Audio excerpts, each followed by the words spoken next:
Mulat sa pool, ang pangarap ko lang ay magkaroon ng buo at kumpletong pamilya. Pero gaya ng ibang pangarap, hindi yon basta na lang babagsak sa harapan mo at parang magic na matutupad. Marami ka munang pagsubok na pagdadaanan. Marami kang mararanasang paghihirap. At maraming laban na bubunuin para makamit ang inaasam mo. Pero sa bandang huli, kapag nasa iyo na ang hangad ng puso mo, marirealize mo na sulit lahat ng hirap at sakit na na-experience. Pinaglaban ko ang pamilya ko. At ngayon, buo at kompleto na kami. Hindi ko nahahayaang mawala ito. Hindi ko napapayagan ng kahit sino o kahit ano na sirain kaming muli.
Sir, ako nang bahala dito. Pakitawag na lang ang nurse sa nurse station. Sige po, Dok. Ano gagawin mo sa akin? Ha? Ano yan? Tawag.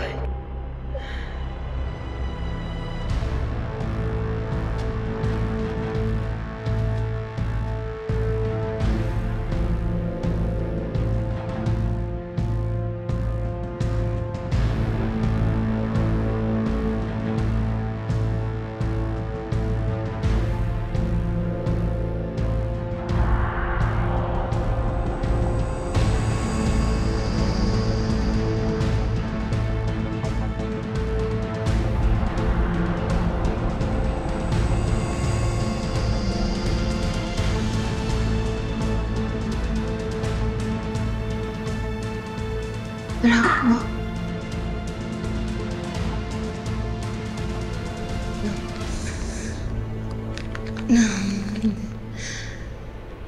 Patay ka na.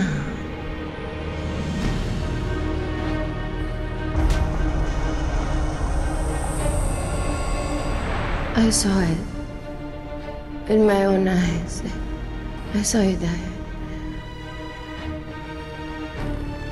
Patay na rin ba ako? Oh, is this afterlife? You're not dead, my love. I saved you. Niligtas kita mula dun sa mga taong gustong manakit sa'yo. Alam mo, nung nagkasunog dun sa ospital, inutusan ko pa yung mga tauhan ko na maglagay ng peking bangkay dun. I even paid the laboratory to fake the DNA results of that burned body. So as far as the world is concerned, you're dead. Ligtas ka na ngayon. Sa piling ko.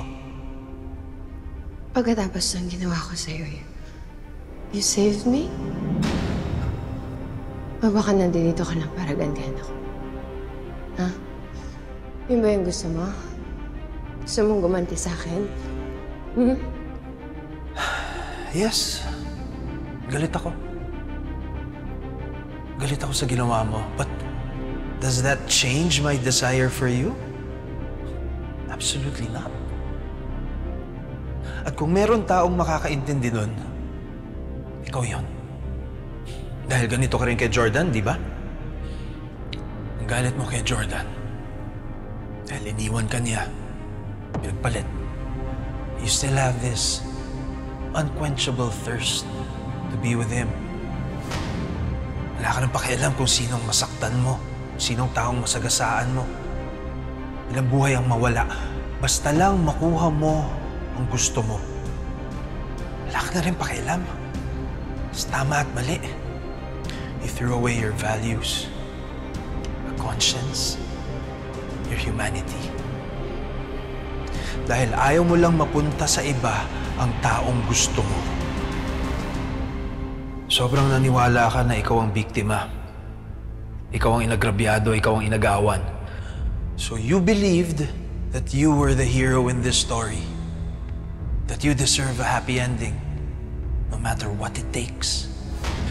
Pero ang katotohanan, nabulag ka sa sarili mong pagmamahal. At hindi mo na nakita na unti-unti ka nang naging halimaw. You became the villain. Ginawa ko lahat ng... Dahil kami ni Jordan ang nababagay sa isa't isa. Walang kahit sinong babae ang makakatumbas ng pagmamahal na binigay ko sa kanya. Asawa ko si Jordan. At ako lang ang makakapagpasaya sa kanya. You don't have to defend yourself to me, Audrey. I relate with you. I agree with you 100%. And willing rin akong gawin lahat ng ginawa mo para lang mapasakin ka dahil mahal na mahal kita. I don't care if I'm the villain. At ngayon nasa akin ka na. Sisiguraduhin ko na hindi ka na makakawala. Pareho tayong halimaw, Audrey. That's why we deserve each other. So from this point on, it's you and me. Forever.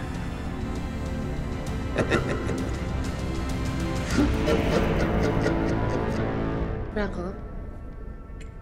Franco? Franco, sandali. Franco? Franco? Franco? Franco?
Pwede gamitin to. Sorry.